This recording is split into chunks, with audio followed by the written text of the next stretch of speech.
It's not just AI giving you the answer. It's trying to figure out the answer with external data, mashing it together with the context understanding of the AI, and then you get a service that is more predictable. You know the source of the information. It's not as black box. Global companies face unprecedented risks and challenges in today's economy. To mitigate these legal and economic risks, companies are rapidly embracing and elevating the importance of robust ethics and compliance programs to promote positive corporate citizenship. On Corruption, Crime, and Compliance, you'll hear from industry leaders and insiders about how to create effective ethics and compliance programs that will mitigate risks and maximize financial performance. Here's your host, Michael Volkov. Well, hello, everyone. I'm really happy to have Christian Focacci with me today. Christian and I go way back. Actually met when Christian was at Steele before its acquisition by Diligent. And what's interesting is Christian is really a leader in data information and just started a new company that's really exciting. DiligenAI is the service that they provide. And I'm really interested to hear his views today and hear what he's up to. But Christian, welcome. And thanks for taking time to, visit with us today about sort of what I would call the new AI hot topic. But it's great to see you again. You too. So, Christian, you have this new company, DiligenAI. But before we get to that, you were listening to our last podcast, which we did years ago. And you said that, believe it or not, we actually discussed something that happened. You made a prediction or we discussed what the trends were going to be. Tell us about our moment of brilliance together. Yeah, so I listened to our first podcast just to make sure that I wasn't going to say too much of the same boring stuff. And Right. About 5 minutes left, you asked, what do we think for the next 5 years of AI? My prediction was things are moving really fast. You have to pay attention. It's always changing. And then I said about a week ago, there was even a new language model came out called GPT-3. It's exciting and it summarizes text and it works by predicting the next token and sentences. And I gave a fairly good description of it at the time because I was only a week out. And sure enough, not 5 years later, but 3 years later, we're here and AI, right? It was popular then, and now it's just blowing out. Wow. With ChatGPT. Unbelievable. But let's take a step back because it's and I've written about this as well, compliance, everything you read nowadays, it's talking about AI risks, generative AI, language, and I'm really glad to have you on because I feel like there's this almost sense of raising risks that may not be present and that people are overreacting. And I think what we're losing is what is actually the business purpose or how these new tools and technology can be used in a way that is going to make us all much more productive and more successful. And I also, my other just soapbox on this is that it really depends upon how you're using the new technology. If it's a part of a product that you sell, which is, okay, I value homes like Zillow did and got in trouble with, and I use this technology to do that, but that's my service. That's what I provide. But if I use it in a process for my business that results in a different widget, that I'm selling something different, that's a different risk that we have. That's what my point is that we can't just overreact to these headlines without understanding what's the business use, what's the risk for your business, and what are the upsides and the potential downsides. But take us sort of where you see the industry right now, and we'll get to your company and the exciting stuff you're doing, but where do you see all of this? And it's almost like you have to have a cup of coffee to stay up with all this stuff. Like I said, 3 years ago, it moves really fast, and it's moving even faster now. But you hit the nail on the head, right? The way to think about AI and all of these things, and technology as a whole, is they're tools. They shouldn't be as polarizing as they actually are. Right? Nobody gets mad at different tools and different trades. They kind of just understand them. I think maybe the reason for that in our world is they're tougher to understand, or it's people don't understand the technology. So there's like a natural fear of certain things. But it's a tool that we can use and leverage. And the real challenge is understanding how to do that. What are its strengths? Where are its weaknesses? What business problems can we actually enhance with that? And then once you do that, it's not scary at all. But you do see this kind of overreaction on both ways. And it's not healthy, right? One way is like, this is generative AI is, going to replace everyone's job in the world and it's going to take over the world. And then the next other side is, well, I used ChatGPT once and it said something stupid, so it has no value at all. And it's like the truth lies in the middle, like everything else, right? So it's really funny because I'm skeptical of everything, but I'm like always a middle of the road person, right? I try to figure out where the truth actually lies. And it really does lie in the middle with these things. Where we're seeing it, and it's so early, and it's early for a lot of different reasons. The technology is relatively new, right? It's come out within the last few years, and it's grown more impressive in the last year or two. Companies take a while to adopt things, and that's just the nature of organizations, right? They have products, they have existing processes and things like that. So we're not even really scratching the surface of how this is going to be integrated into workflows, right? We're just seeing some light usage. Can we integrate a company who has an OpenAI's API or another company who has that? And can we add some features? But we will see this ingrained much more deeply in products and services to the point where you don't even know it exists, right? No one is going to say, this uses AI. It's just going to be a thing that we all expect it to do certain things. And that's when it really has gained adoption. I think you're right. The expectation is going to be the capabilities that it provides on a routine basis. We're not going to be talking about it, but we will have an expectation to say that, let's say, the ability of AI to search through, organize, analyze, and provide a summary of information that it goes through. Okay. I mean, like in a due diligence type context. We're going to get used to that being done on a rapid basis, and that we'll get a level of accuracy from that may ultimately take the place of man hours that would be done otherwise, man or woman hours that would be applied to that task. And we're going to get so used to the efficiency of it that we're not going to be questioning it. We're going to be saying, this is the expectation now. This is what technology has provided to us. Exactly. And then like a consumer perspective that we all can relate to, which that actually happens, is if you think of Google, right? We all go to Google and we type anything into that search box and we expect Google to give us the right answer, right? Like I can't even spell anymore. I spell websites wrong. I just type random characters, just, pigeon pecking the things. And Google, for the most part, does a really good job. Like the word I spelled was wrong. It wasn't what I was looking for, but it predicted what I want to a high degree. To the point now where we're mad at Google if it doesn't do that. But if we think what we're actually asking this computer to do, we're not giving it a precise word and phrase and Boolean logic. We're just giving it random words that are misspelled. And it's using AI to figure out what we're looking for, right? So that's like the expectation people have. When you use Google, you expect it to give you the right thing. But if anyone actually looked at what they're typing into the search box, you could give that to 10 other people, and probably 9 out of 10 of them would not know what the heck you were typing or even looking for. Or what you were doing. Right. Yeah. Help us and help our listeners with just to get a basic understanding. You use the term generative.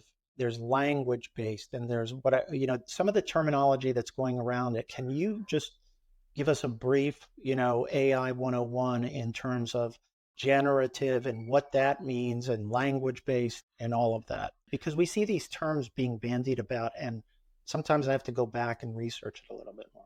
Sure. And there's like Venn diagrams of like where all these things fit, right? There's all machine learning and things like that. And all of this modern ChatGPT, they're large language models. So essentially what they are is models trained on large language sets, right? Lots of information. Primarily it's from the internet and books and things like that. So human language are being trained when it's over 100 billion parameters, like the things that make up these models. It's usually a large language model. But generative AI and how these models work, they're almost like prediction algorithms in the sense that they work token by token and word by word. So if you have a sentence and you say, the dog went to, the next word is probably going to be the, right? Figures out a probability for the next word. And then how the generative AI works is it generates new words based on the previous set of phrase that it types, right? And the crazy thing about this is when you have data sets that are trained when you train on large enough data sets, you get emergent behavior where it almost starts to understand context and it starts to format things more than the sum of its parts, right? If you think of that, you're like, well, that's kind of cool and a little interesting. But sure enough, when you have these very, very large language models, what it outputs is actually coherent text that makes sense. And you could have it summarize things. You could have to do different things. But essentially, that's how it's working. It's working word by word and then looking at the previous sentence and determining the probability of the next word based on every single piece of information that it's ever seen. So sometimes they have the condition where they hallucinate, people call it, right? They make up information. And that's just a term for it. They don't actually hallucinate because they don't know anything. Language models know nothing. They almost get facts right as a byproduct that they've seen everything, right? If you ask a ChatGPT or any of the Google Bard or any of those, how tall is the Eiffel Tower? It's going to give you the right bit of information because that's on the internet a billion times, right? The height of the Eiffel Tower is probably in every encyclopedia, it's in Wikipedia. So just by the fact that it's seen that, and that's the most probable answer.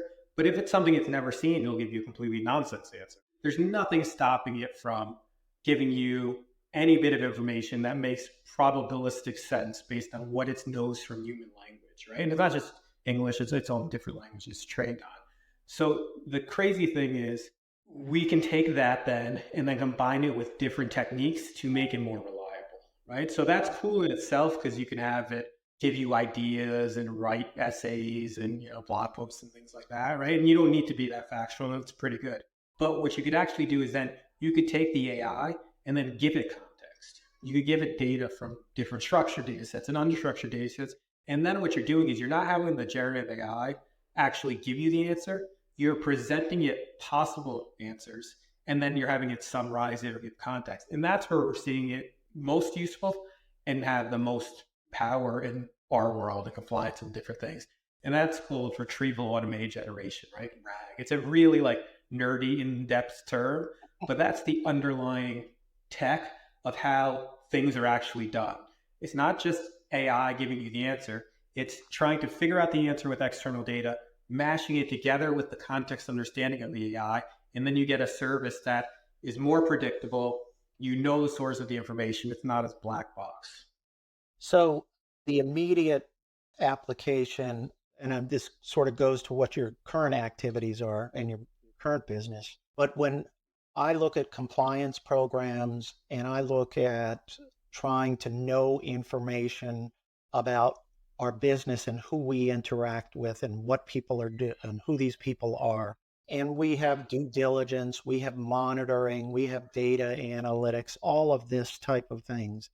How does this technology play into all those processes within a company? And we also hear, holistic risk. Now companies have to know about everything that is going on outside of them. And how do we bring all that in? What are the potential, to me, of what you're talking about, if captured in the right way, could be unbelievable in terms of the ability to track what you're doing with the outside world? It's not a new problem, but the problem we've been facing is the amount of information that we have to summarize and make decisions on, right? That is the number one problem that we've seen in the internet age, right? There's an endless amount of information. Too much information. Too much, right? It used to be we couldn't get the information. Now we have too much information.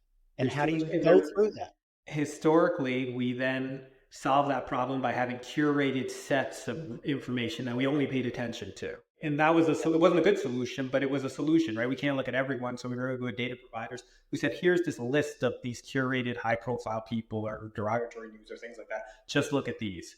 Then we came up with some tools where you can kind of do more searching and bring in more information, but it still wasn't a good solution. So that's exactly the use case that we're going after, where we're saying there's all this information in the world. We are constrained by the amount of time we have, time and money. That's the number one constraint, right? Sure, we'd want to find everything. And even if not finding everything, people could find more, but it costs money. And how much money do we have to dedicate to this problem? And that depends on the industry. Like if you're doing a bank doing KYC, you have not very much. If you're a company, you're doing third-party risk due diligence, you have a little bit more, but maybe hundreds or thousands of dollars, right? And that still doesn't cover everything, but you have that bandwidth. So what this is able to do is twofold. One, expand the coverage that we're having, because the computers are looking at more information for you. The computer's not making a decision on how you interact with your third parties or your business decisions. It's presenting you data so you can make better decisions. And that's kind of the key differentiator, right? We don't want these to say, go out into the world, pull out all this information, summarize and make a decision whether we're going to do business with this third party or kick out this customer from the bank. It's not that. Where we're at today is we're bringing all this information in. We're having a computer summarize it. So they're looking at significantly more than any individual could in a reasonable amount of time. And then we're presenting them with the smallest amount of facts that then they could decision off of, right? And that's the best use case. And one is coverage, but the second bit is you can do it more frequently. So even if you're doing a due diligence report, which could be really in depth, you're going to do that once a year, once 2 years, every 3 years, depending on risk levels. You don't have that constraint. So the benefit now is we can look at more and we could do that more often and let people do what they're really good at. Because you hear that a lot, like, this is going to take everyone's jobs. And even people are listening to this who are investigators in due diligence. People are thinking like, this is terrifying, right? That's what I do every day. I look at Google results. I look at news results. It's not going to take your job. It's going to empower you to not be a robot, right? Because a lot of this is people are follow a procedure. They look at this, they check this box, and they do X, Y, Z over and over again. That's what robots do. That's what computers do. Your job can now be, look at this set of information that's curated from thousands of sources, distilled down to a page or two, make a decision off of this. Because that's the thing computers can't do today. And I don't believe that they're going to be able to do in the near future. If there's a news article about your customer or your third party, how do you know how that is, right? It was involved in bid rigging or it was involved in human trafficking, right? You could kind of roughly come up with those rules, but at a certain point, how long ago was it? There's a million factors that compliance professionals will argue whether this customer is risky enough. How much weight do you put on a specific factor? And you're saying that's not going to change. You're still going to need the decision-making and the thresholds. But what you are saying is, imagine that you have all the information that's out there. Let's just say all the information, and it's reviewed through intelligent eyes. In other words, so that the human function that would take a stack of a printout of every adverse media thing about such and such, and that would take that man or woman hours to go through it, cull through it, and find the important parts or what would be important to them. And by eliminating that step and making it more efficient, now that person can be looking at the red flags, what kind of decision making, and advising people, let's say within the organization, okay, here's the analysis that I've applied with our thresholds and the weights that we applied to these various factors. And it makes them a more productive member of the team. That's what I think in the end. Yeah. It's not somebody's job. I don't want that job. I don't want to be in that job. We don't want to have people doing that. If we can have a machine do it, then we can free people up to use more of their brain to do more important things. That's exactly right. And because the scope is expanding, you end up with possibly even more work than you had before, right? Like there might be red flags that you were finding once a year and then you would figure it out. But now you can get those as soon as they happen every day. There's things you might not have known and now you know.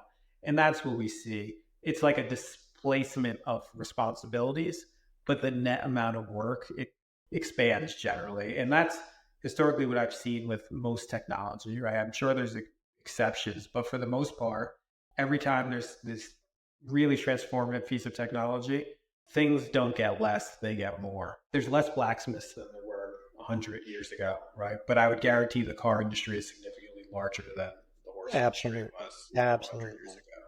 Right. That's what I see sort of coming as a result of this technology sort of explosion that everybody's talking about.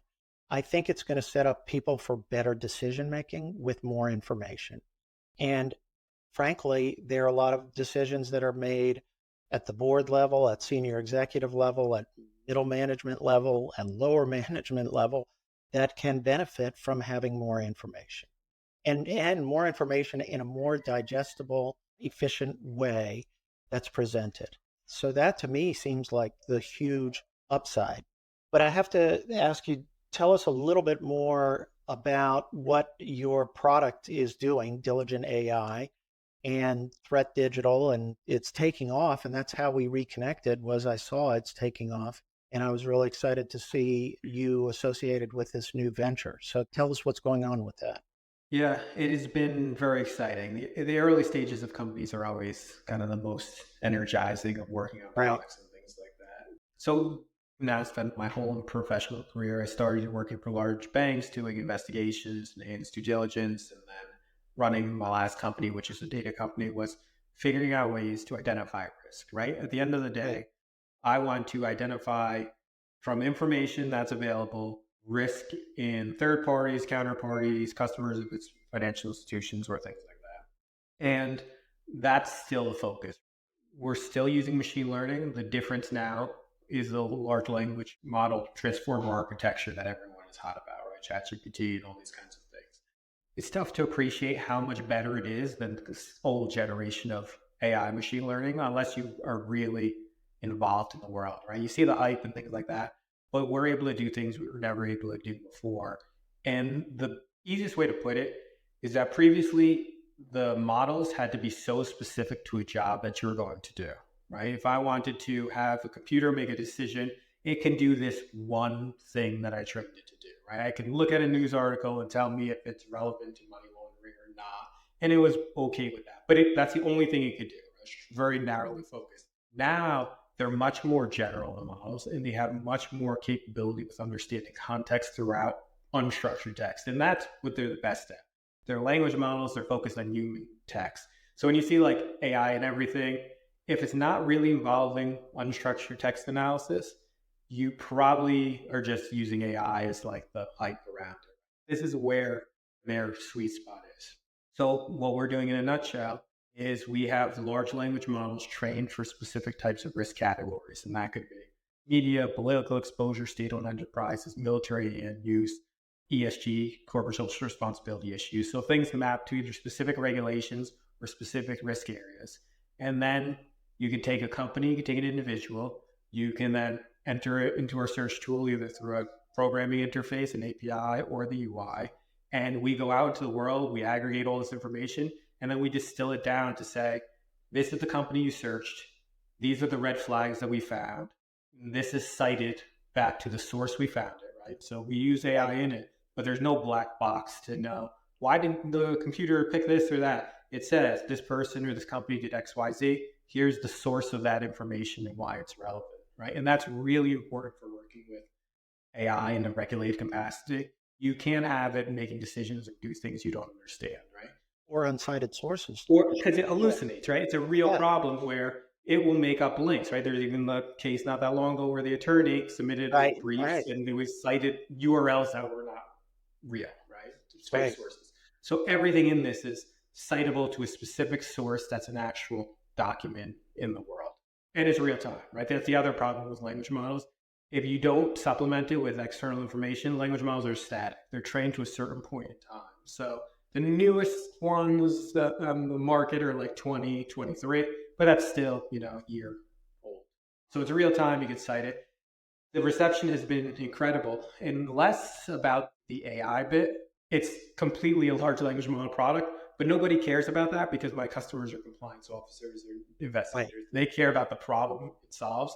So it's good for me because we have these podcasts that people want to hear about the AI, but at the end of the day, it's a very traditional solving their problem, and it just so happens to have a language model and AI at its core. Yeah, but now I can see it going to the investigators, the corporate compliance, anything due diligence, business intelligence. You're trying to find out about, a bunch of companies or whatever, and for your market, for your marketing plan or your competition plan, I want to know everything I can find out about my competitors. You could do that. But then I see this as sort of growing into this model and this platform or this foundation growing into being more efficient than, other functions that go along with third-party risk management. That's what I'm saying. In other words, for example, monitoring. What happens on monitoring? Monitoring now, a name comes up and you get a notice, okay? And you don't know that it's really that relevant to you or not, but it comes up as a monitoring notice. Now, what you're saying is you may be able to find new information. It may be constantly searching this information or periodically searching it and giving you a more refined set of parameters or information about that adverse notice so that you know Yeah, more about it. Knee-jerk reaction. You know what I'm saying? exactly. So even getting into the weeds of how this could actually work and how it does work today, between now and what we would do years ago with machine learning. So in the monitoring case, let's say we're talking about we want to monitor the news if something new comes up. We're using negative words and we're using some machine learning, but essentially there's statistic models to say, oh, it has this word, has this weight, give it this. So if it says Christian Focacci was arrested, Christian Focacci works in the money laundering field. That says money laundering, it says my name, it Right. would typically generate an alert. The difference now is the models are smart enough to look at that and say, it mentions Christian Focacci, but I'm instructed and trained to only report if there's a specific definition which we come up with, whether this person or company was arrested, convicted, accused, or charged Right. with Exactly. illicit activity. And that's exactly how it works. So we come up with these instructions and train these models, and they have like a script. So now it looks at every alert like a person would. It says, this is not relevant because they didn't commit these acts. This is irrelevant because they did commit these acts or X, Y, Z. And that's the big, big difference, right? You're not only just saying, give me a score and, is it true or not true? You're saying, here's this instructions of how you should be interacting with the world, right? You have some model of the world, of language, look at this result, and now based on these instructions, tell me if it's good or not and why. And then it could go through Right. all the alerts and do that, and it immediately cuts down on false positives. And gives Exactly. and that's actually happening today. See, now that to me is really, because I always hear false positives. We're inundated with false positives. And what you're saying is this technology is going to eliminate or minimize that problem. That's what it's going to do. Yes. It's incredible how well it does it. It's almost like scary. And like I said, I wasn't necessarily trying to go after this problem, right? Because I've been thinking about it for a while, but I built solutions that solved it, but I just started using it and building proof of concepts and getting more into it. And then I was like, this is incredible. This is finding things that I wouldn't find, or it's multilingual, right? Which is the other thing. So it can read an article in Russian, it can read an article in Chinese, it can make these decisions, and then it could translate that back into English for you. So all these kind of holy grail things that people always wanted, but I was like, yeah, well, that's impossible. It's magic. We're actually doing it today, and it's neat to say the least, right? When you're actually using it weekly, I'm surprised. Like, this is great. Yeah. Well, we got to close out here, but I have two questions. First is, okay, I'm putting you on the spot again, 5 years from now, or hopefully maybe shorter, 3 years from now, and we reconnect and we set up another podcast. What are we going to be talking about? Where are we going to be with all these issues?